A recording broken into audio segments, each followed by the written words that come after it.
คอยได้มาเห็นคลิปนี้พี่น้องกองซุ่มอีกละคำเว้าที่มันเว้าจักเงินจักคำที่มันใส่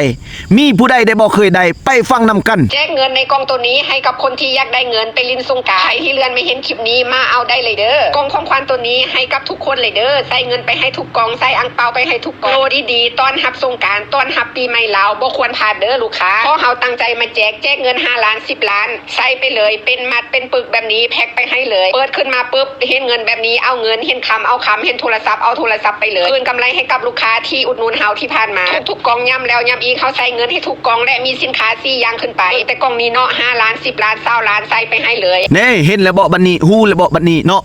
โกงหรือบ่โกงเลาะล่วงหรือบ่เลาะล่วงมีจริงหรือบ่มีจริงพวกเจ้าก็จะเห็นพวกเจ้าก็จะฮู้เนาะคันมีพวกเจ้าก็จะเคยได้เนาะคันบ่เลาะคันบ่ล่วงอันนี้ตัวฮอดผู้ใหญ่ตัวฮอดเด็กน้อยตัวฮอดผู้เฒ่าตัวฮอดผู้แก่ตัวฮอดครูบาอยู่วัดอยู่ว่าพุ่นเนาะบ่แม่นตัวแต่ประชาชนลาได้เนาะตัวฮอดครูบาพุ่นน่ะพี่น้องเอ้ยเนาะมีไผได้เคยได้คอยถามได้ดูเนาะคันมันใส่เทคือคำเว้าของมันนี่น่ะเนาะไผสิบ่เอาไผสิบ่เอฟไผสิบ่อยากได้มีเงินมีคำหมดทุกกอง10ล้าน20ล้านมีเป็นมัดเป็นปึกแบบนี้คำเท่านั้นเส้นเท่านี้บาทเท่านั้นสลึงเนาะ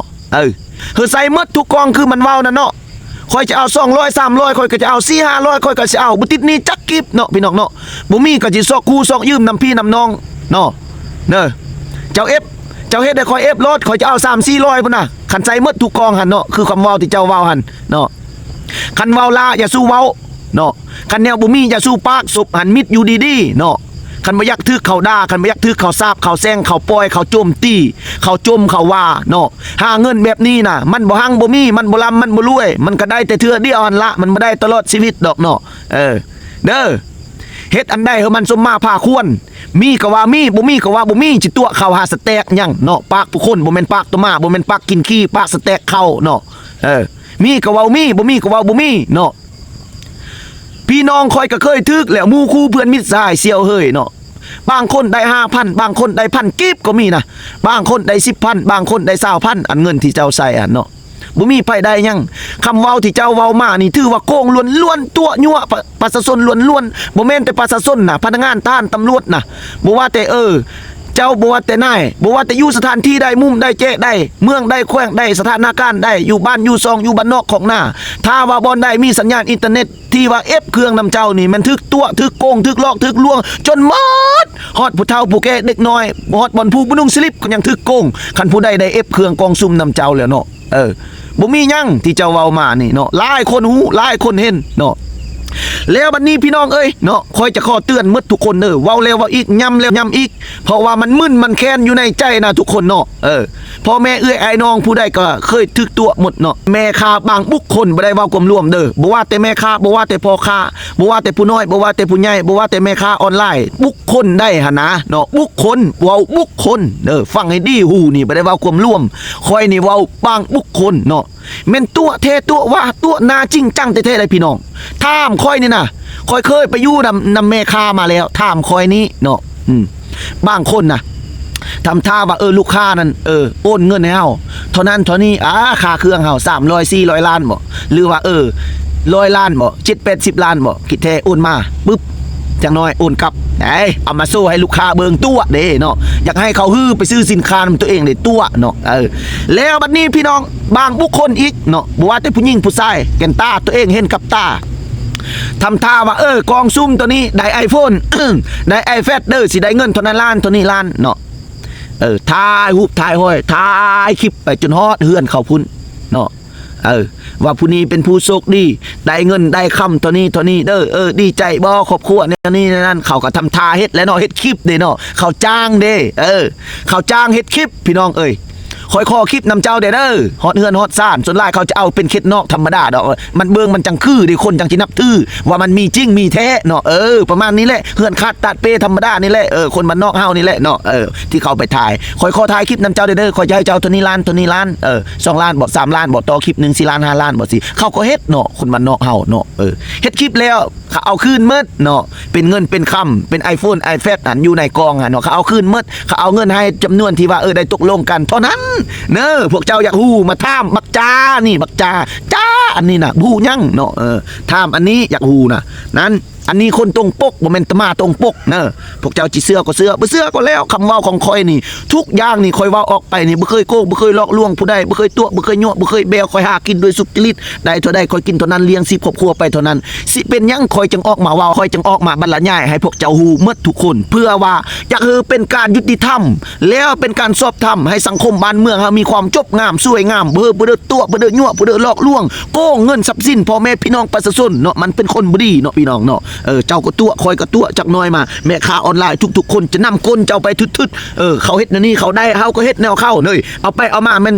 หลอกลวงโกงกันหมดทั่วบ้านทั่วเมืองทั่วประเทศบัดนี้เด้ยมันจะเป็นอันบ่ดีบ่งามมันจะเป็นเหตุการณ์ที่ว่าหายแห้งเกิดขึ้นมามันจะผิดจะเที่ยงกันเนาะเฮ็ดให้สังคมบ่มีความสงบเนาะพี่น้องเนาะแม่นแนวนั้นพี่น้องสิ่งที่คอยออกมาเว้านี่ให้พวกเจ้าหยุดให้พวกเจ้าเศร้าอันพวกเจ้าเฮ็ดแบบนี้นี่มันบ่ดีคอยว่าเนอะบ่อยากให้เฮ็ดต่อไปเนาะบ่ว่าก็จะให้ตรงปกจนว่า100% 1,000%คันสมมุติว่าเนาะยางบ่ใส่กองนึงหั่นน่ะเจ้าใส่เข้าสาแสนป้ายบ่2แสนตั้งแจกอังเปาให้พ่อแม่พี่น้องประชาชนลินบ่ลินบุญคือเจ้าเว้าหั่นแหละเนาะแจกไปซะแสน2แสนเนาะพอน้ำจิตน้ำใจเขาได้แกะกองออกมาเบิ่งโอ้ก็ยังเห็นใบละแสน2แสนได้เนาะสิก็ยังขายเนาะก็ยังมีแห้งหน่อยนึงเนาะอันนี้บ่มีจักกีบบางเทื่อก็ 10,000 บางเทื่อก็ 5,000 สิซื้อหยังเงิน 5,000 กับ 1,000 กีบกับ 10,000 นั่นจะเอาซื้อหยังซื้อเผื่อหยังบัดตัวเองเว้าล่ะเว้าคำเท่านั้นสลึงเท่านี้หุ้นเท่านั้นบาทเงินเป็นมัดเป็นปึกได้ใส่เท่านั้นล้านเท่านี้ล้านบัดสุดท้ายมาบ่มีจักน้อยเนาะแล้วสิเว้าไปเฮ็ดหยังล่ะเว้าเพื่อหยังน่ะเว้ามาแล้วมันได้หยังความรู้สึกสิเป็นแนวใดคำนั้นแหละอันคำตัวคำโกงคำลอกลวงซอลาดบังลวงโกงกินเงินประชาชนคำนี้แหละอันเจ้าเอาน่ะคำนี้แหละเนาะเนอะทุกคนเนาะเดี๋ยวนี้น่ะคอยบอกให้พวกเจ้าแล้วเนาะน้ำมันลดสั่งน้ำมันลดสั่งเอาไล่ๆซ้ำที่มันสั่งอัน10 20กอง30 40ก็เอามาแล้วฮอดสาขาแล้วอย่าสูบไปเอาเนาะมันจะเว้าหยังก็ยามันจิประจานก็แล้วแต่มันอย่าเอาเนาะมันตีกลับหมดเนาะเบิ่งแม่พวกเจ้าแกนตานี่ปีเบิ่งคักๆนี่2แกนโคโลอยู่เวลาเขาแกะกองเครื่องตีกลับนะสติกเกอร์อยู่อนุสิทธิ์หุงารุ่นมีไส้ยูนิเทลนะเขาติดเนาะนี่พาดสกอตหันเขาละไปปาดก่อนแล้วเห็นบ่ห้อยบ่เขาปาดแล้วเขาจังเอาเงินเอาคำอย่างยัดใส่แล้วจังมาท้ายคลิปเฮ็ดว่าอันนี้มันเครื่องตีกลับเนอะของลูกค้าเนอะผู้ใดว่ารู้สึกดีบ่เอาเครื่องตีกลับเนี่ยนี่น่ะนั่นน่ะมันอยู่กองนี้มีคำเท่านั้นเลยแต่นี่เลยแล้วก็มีเช่นคำได้ใส่ข้อใจแค้นปลักแค่ไหนมามีเงินเท่านั้นล้านเท่านี้ล้านเนี่ยแกะมาเบิ่งมีแท้เต้งหักเอาใส่หันเนาะคันจริงแท้หันน่ะเวลาเครื่องตีกลับบ่เรืออีหยังหั่นน่ะไปทาอยู่อนุสิทธิ์พุ่นแม่แกะกองเบิ่งเครื่องตีกลับนี่งะออกมาเลยให้ลูกค้าเบิ่งเลยเห็นหมดทุกคนอยู่ในหันมันก็มีกองวงจรเด้ทุกๆสาขาบริษัทอนุสิทธิ์มีไซขนส่งหรือว่าจะเป็นเนาะยูนิเทลบ่สิเนาะหรือว่าจะเป็นหุ้งอรุณมีหมดกองวงจรท้ายคลิปแต่ปากประตูไปเบิ่งเด้อคอยจะไปเอาเครื่องลูกค้าตีกลับเด้อสิเนาะมาว่ามันสิมีหยังเด้สิ่งที่ลูกค้าบ่เอาไปแล้วบ่เอาเนาะ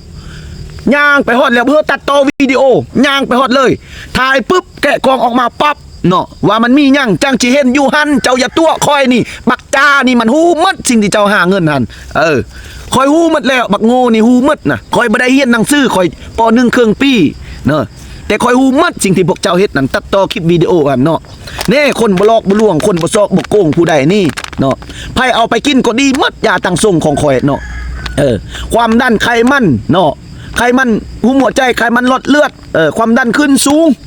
กินสินงัวสินควายบ่ได้ปวดหักหลักลื่นก้มแตงกินมาได้ลุกมาแล้วแม่นเมาแม่นวินเบิ่งฝาแดดยามได้ตามืดตาลายไปใส่ก็บ่ได้แม่นมึนมั่วมืดนอนกลางคืนก็บ่อยากหลับดีหายใจก็บ่อิ่มเนาะหายใจเมื่อยกินข้าวก็บ่แซ่บเจ็บต้นเจ็บตู้เนาะแล้วเจ็บงอนจองใส่คิ้ววินหัวเมาหัวเนาะยาคอยนี่รักษาได้ 100% ไผเอาไปกินบ่มีไผมีปัญหาหยังโทรมาบอกว่าขอบใจเนอะอยากเจ้านี่ดีหลายสู้ๆต่อไปเนอะเน่พี่น้องบ้านเมืองน่ะหมู่คู่ออมคางสั่งซื้อทึดๆเห็นผู้นึงดีแล้วทงนึงกับ80,000ข่อยก็ว่า80,000อยู่ทางในมีจักซองมี15ข่อยก็ว่า15บ่เชื่อนับเบิ่งเนาะข่อยสิตัวไผต่างแขวงมีเก็บปลายทาง อันนี้เขาจังว่าคนเว้ามีความจริงจังบ่หลอกบ่ลวงไพ่หาเงินด้วยสุจริตกินของเข้าฟรีมันสิอิ่มมันสิเต็มมันสิแซ่บมันสินัวแม้นแต่เขาสิโจมจิดาจิว่าจิโปยมันสิมีความสุขเด้อทุกคนเอาซ้ำนี้ละไผจิฟังก็ฟังบ่ฟังก็แล้วผู้เด้อจิเอฟต่อก็เอฟบ่เอฟแล้วก็เศร้าเนาะเอาซ้ำนี้ละค่อยก็บ่อยากเว้าหลายเห็นคลิปยามได้ค่อยก็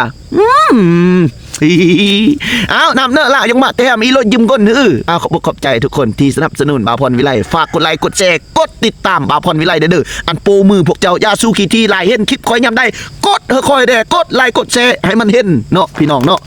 ขอบใจ